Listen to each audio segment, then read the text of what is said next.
Welcome to this recording from the 2017 Going Beyond Revenue Summit. It is with my friend Katy Takaoka. Her business is Hire Katy. And I will admit she is going to be the only person I talked to from the summit where we talked tax strategy for her future wealth from the business. And not many people talk about what that exit strategy or plan for exit strategy of their business. So I think that's a very eye-opening conversation to have. Of course, you'll also find out that there's a reason for that. She has a love for tax and marketing at the same time, and she shares the story of how that happened. And she gets very vulnerable about sharing her story around when someone stole her money and had to restart her life. But more importantly, how she had to rebuild trust in all aspects of how she interacted, tracking her money and in relationships. And then, of course, I had to chuckle when I listened to the recording to prepare for this, is that she shares a lot about burning down her business on how she ran it. And of course, that's what I'm doing right now. So I thought it was really special to share that experience with you guys from another point of view. So I really enjoyed listening to this recording. So I hope you do as well. This is Katy Takaoka with Hire Katy. Thanks. So most of the businesses I talk to have that rock bottom moment. At least I know I did, was that moment when I was sitting there. It felt like I was at the bottom of this hole looking up going, how the hell did I get here? It usually happens right before you evolve to the next stage. Did you have one in your business? And if you did, what was it? Yes, I did. And it was actually right around the time you and I met in person in Austin this year. Oh, wow. Okay. Yeah.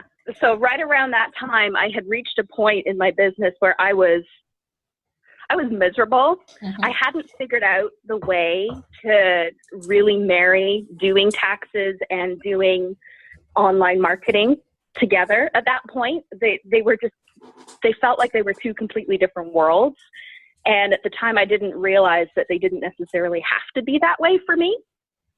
So I had just lost a couple of clients, and I had the opportunity to go back to Calgary, which is where I grew up after moving to Canada, and where I originally started my career in tax preparation. I'd taken a couple of years off from it, but the owner of the company out there asked if I could come back because he had grown at a rate that was much faster than he was anticipating, and he really needed the on-site support. So I took that opportunity and ran because I had the reduction in income that I wasn't necessarily anticipating. And because I was just so frustrated with how things were, it was almost like a really busy escape to go and do taxes for the last 2 months of Canadian tax season. And that's when I realized just how much I really missed doing taxes and how much I enjoyed it. So after that, the couple months after that was all about figuring out, okay, how do I do this? Because I feel like I can't run my business if I'm not able to use my analytical brain doing taxes and my creative brain doing social media. I just can't exist without doing the two things. Mm-hmm. So that's what happened, really, was I decided to burn the previous business to the ground and start building it back up again. And that's where I'm at the moment. That's great, Katy. Can you tell us a little bit about burning the business down?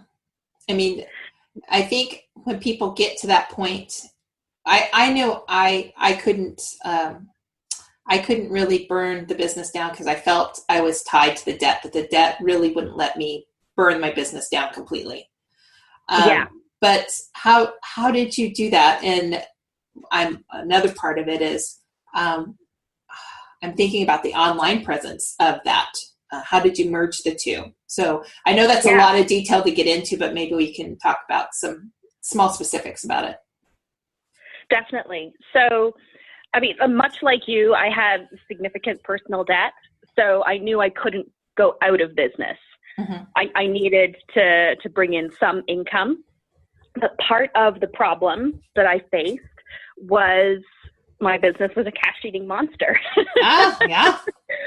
Yeah.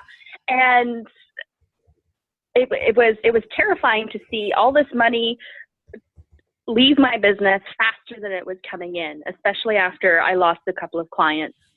And so when I say, burning it to the ground, what I really needed to burn to the ground was the way I'd been running my business, not necessarily the business itself. So what I ended up doing after tax season was I hired some business consultants to help me figure out what on earth it is I actually want and how can I have a business that supports what I want instead of me giving everything that I have, physically, mentally, emotionally, financially to a business that isn't paying me back in return. Mm-hmm.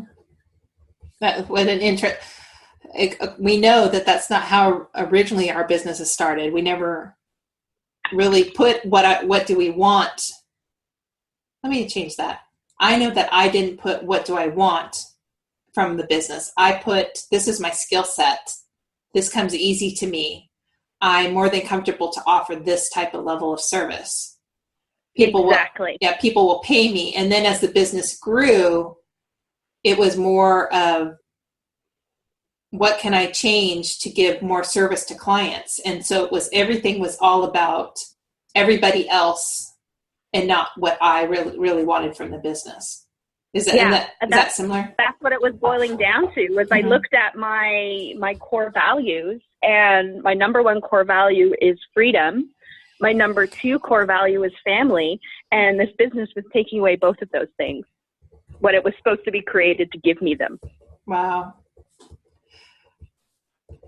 That takes a lot of guts. So, so you felt that the business advisors you hired were some of the people, and then you probably had to did you have conversations with your wife before you did this, or did you just? Yes. Okay. Yeah. Once it came to the forefront that, what's needed is a rebrand and a total repositioning of the business, and, a complete change in how I manage the business, both, operationally, financially, all these different things. It meant that I would need to be at the office even more than I already was for a temporary amount of time. And so I needed buy-in from her for that. And I'm very grateful that she is so supportive, and she knows how much I love being in business. Really, when it boils down to it, I love being in business, and she won't let me quit it. She says, no, you love your business so much, you don't want to go back into the workforce. That would make you miserable. And this ultimately, when it works, it makes you happy. So I want you to do what makes you happy. That's cool. What I love about this is that to recognize the fact that, businesses evolve over time. As we get more comfortable and experienced, our businesses are naturally going to evolve. And at some point, the businesses that I've experienced get to this point, this roadblock of it's not serving them anymore. And so how do you switch this? So this is a great example of how to switch this, to notice that it's not working for you, to go back to think, what do you want from it based on what your core values are, and then getting a little support and buy-in from your family. Those people, that's key. All right. So now that you went for this rebrand, how did that go online? Did you just I know you made a big announcement, but did you forwarding the old stuff to you? How did you make that decision of what came, what left? Did you start fresh? I mostly started fresh. Okay. So I went through all the content on the old website and looked at, okay, what content have I written still supports how I feel about online marketing and how I feel about running a business and all those kinds of things. And I kept all those blog posts, Mm-hmm. and we added those to the new website. But basically, if you try to go to the old domain, it forwards you over to hirekaty.com, the new domain. And that was basically it. It was just a matter of forwarding everything over to the new website. And if it wasn't what you expected, oh well. And then will you keep will you still pay for your old domain for a while or forever? Yes. Okay. Yes. I'm going to keep it for at least a year anyway, because there's always, something random in the 12 months afterwards that could happen where someone tries to contact me at the old email address. So that still works.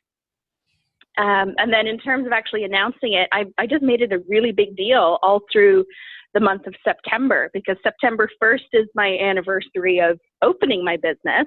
It was 6 years on September 1st. And then September 30th is my birthday. So it just felt like having a really big month-long celebration and then launching the new brand on my birthday was just the culmination of that. So I've always tried to blend, and that's a big theme in the new business now, is blending my skills in strategy, both, tax-wise and marketing-wise. And so I always try to blend a little bit of my personal life into what I'm doing professionally. And this seemed like a really good way to carry that tradition on. I like that. And I like the buildup of it. So if, from a listener's perspective, you promoted it to your list on social media that something was coming up. And so people were paying attention and asking about it, and you would drop little hints here and there. And then the website came up. So it was a great way to move everybody over. And you had to, from a technical standpoint, did everyone have to opt into your list again when you moved over? No. Okay. What I did instead was, and this is kind of getting into some Canadian law, but Canadian law has, there's something called the CAN-SPAM Act, which is basically or CASL, the Canadian Anti-Spam Legislation. And there was a major deadline that was initially going to be July 1st of this year. And essentially anyone who was on your marketing list, they needed to re-opt in order for you to avoid fines in the hundreds of thousands, sometimes millions of dollars. Wow. Yeah. Now, what's happened is the government ended up extending that deadline. I'm not sure what the new deadline is now, but I decided to go ahead and do that opt-in process anyway, so that I was covered. Mm-hmm. One of the things that I learned in my previous career in banking was always CYA, cover your ass. Mm-hmm. And so this was one of the ways that I was going to do that. And so it reduced my list by, I think, something like 96% or 94%. Wow. Yeah. Mm-hmm. But I'm so glad I did that, because the remaining, 4 to 6% are so engaged. And I can tell you something about every single person who re-opted in. And that's really important to me.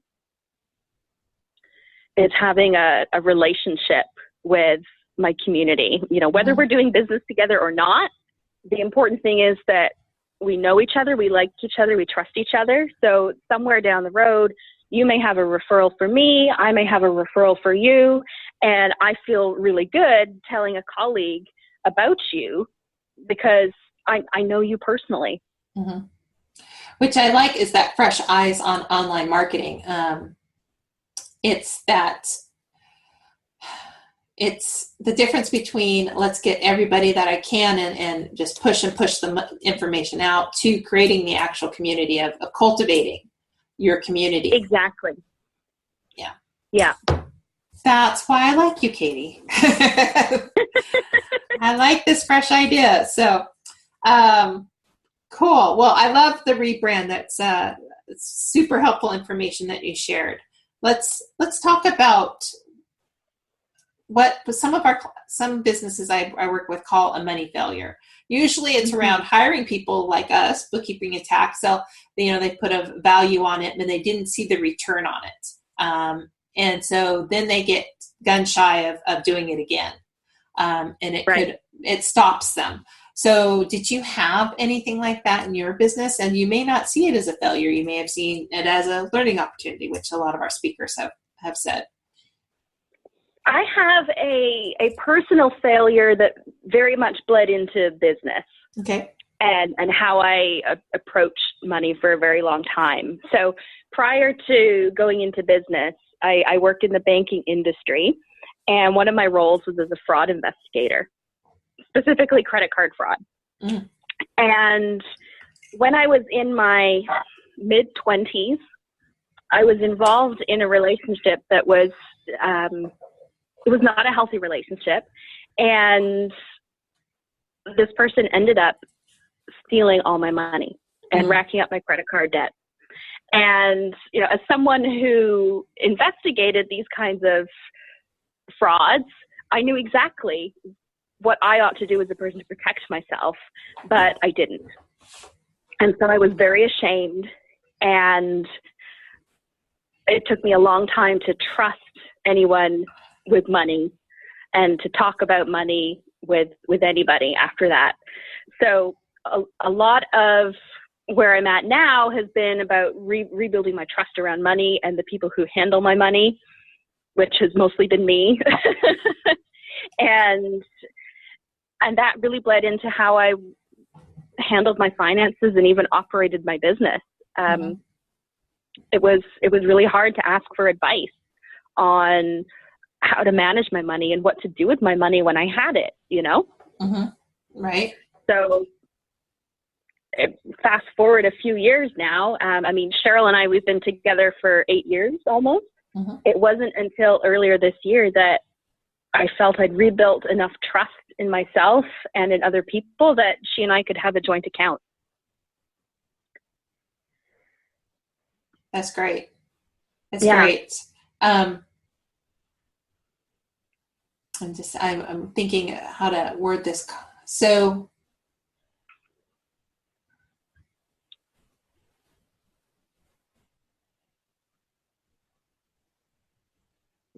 I'm sorry for the pause, guys. No, that's okay. It's hard to think about. Well, I'm thinking from my side, and from my side, I didn't want to have that conversation. So was part of it also relearning the vocabulary to talk about money to somebody? Very much so. Mm-hmm. Very much so. And for a while, I abdicated responsibility about where our household money went. Okay. Mm-hmm. We kept all our money very separate. So Cheryl wasn't involved in, my business decisions. She wasn't involved in the way I spent my own money, and I wasn't involved in the way she spent her money. And to an extent, she still is. She was the one who handled all the household bills, making sure the mortgage was paid on time, all those kinds of things. And I just let her do it and didn't really ask questions and didn't want to think about it. And I knew that because our, hydro wasn't getting shut off, things were getting paid. So right. That sort of helped rebuild my trust, is that no, I'm not in a relationship with someone who is out to screw us over, Right. Mm-hmm. Yeah. And as we went, I started taking more of an interest in how we spend our money, both personally and, in my business. And we hired a financial planner, and she helps me with, both business and personal. And we just started having those conversations more. And I finally felt like, okay, I can talk to you about this. And I began to learn that she actually relies on me for a lot of the financial decisions she wants to make now, to make an educated choice. Oh, that's so cool. I thank you so much for sharing that vulnerability. It's a different conversation. It's it's important to have someone, if you're in a serious relationship, to be able to talk money to it. And a lot of people don't. We saw our grandparents were the first case where, like, if the husband or the one that was bringing the money in was the one that was taking care of majority of the finances, and then the housewife, the mother, who wasn't, and then somebody would pass away and the other one wouldn't know where anything was or how to do anything or what the money situation was. But we still somewhat have that today. That's some of that money story that got passed down, is that we don't necessarily talk about it. So yeah, it's an interesting conversation. I'm pretty sure that's going to still come up in this Going Beyond Revenue brand this next year, is how to have those in-depth financial conversations where you can meet each other, because it depends on what your money story is and your money personality, if you're a spender or a saver, and finding that way to communicate between the two. Mm-hmm. Yeah. And I just find that for me anyway, my money story has such an impact on both my business and my personal finances that it's really hard sometimes for me to unmarry the two. They're so closely connected sometimes. Mm-hmm. Yeah. And your money story, unlike a lot of ours, was something you actually lived. I mean, so it's a lot of our money story is we got it from our parents, how our mom was raised, or our dad, and so some of it's subconscious to us and how that shows up. But yours was something that you had to witness and evolve through, and so it's fresh and it's interesting. So from when you were in banking, though, what were some of the fraud protection things were you not implementing for yourself that you would recommend to people to look at? Can you think of any? Yes. I mean, one of the main things is with credit cards, right? Mm-hmm. And with co-signing things. I mean, never, ever co-sign anything for somebody. That's less a fraud, a piece of fraud advice than it is about, credit advice. Mm-hmm. But it's so important to protect yourself. Cheryl, she won't mind me sharing this example because she tells people this all the time. But she helped a friend out by co-signing a car loan. And for, most of the term of that loan, payments were made on time. But wouldn't you know it, when we go to apply for our first mortgage, she defaults on her payments for the first time. Great. Great. Yeah. Yeah. So that's a really important thing. And protect your personal information, from a fraud standpoint.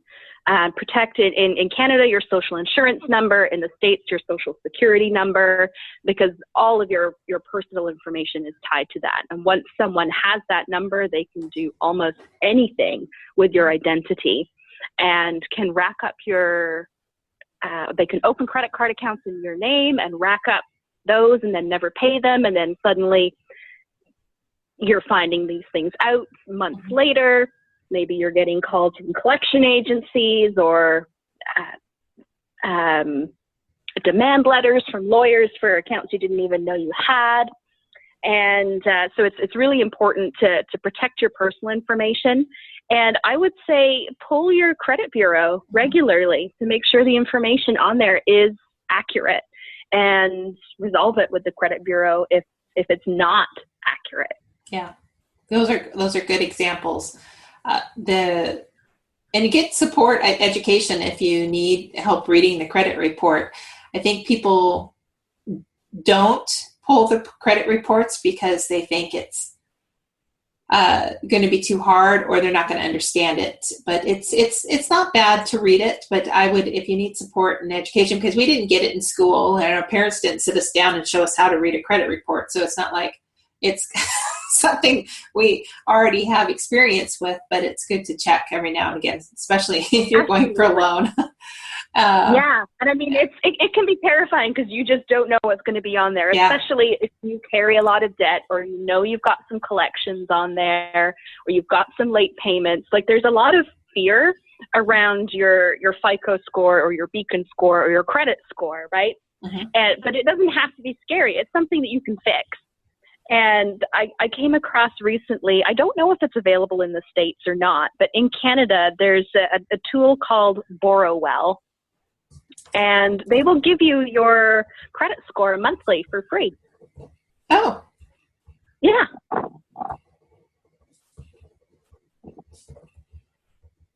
That's interesting. I do know that a lot of the credit cards here in the States are giving credit scores for free on the online, their FICO score. Yeah. So that's interesting. Yeah. Do you think, this is totally off topic, but even if they knew their credit score and it was good, that they should still review their credit report? Definitely. Yeah. Definitely. Yeah. Yeah. Don't ignore it. Just take action and review it. Cool. Exactly. Yeah. Okay. Well, thank you for sharing that vulnerable story again. The key thing I think is learning the language around having that conversation with people and getting education and having that trust is a big thing when it comes to money. As we know in our industry, it's a big thing. So figuring that out. Oh, cool. All right. So one thing we haven't talked about is making an investment in your business. And through the rebrand, you may have had a few investments come up, and maybe the rebrand was an investment of time and energy to go towards that. How do you plan for that? Because I bet rebranding was not on your January to-do list. It certainly was not. No. I pulled the whole thing together in 6 weeks. I don't recommend that. Especially not when you've got 3 other clients also launching something in the same month. Oh. Yeah. Well, it was a party. It totally was. It totally was. It was, it was great. I wouldn't do it any other way, but I would also say don't do it. But in terms of, a process for making an investment in my business, for, the majority of the time I've been in business, I've put everything I've earned back into it. Mostly in terms of professional development.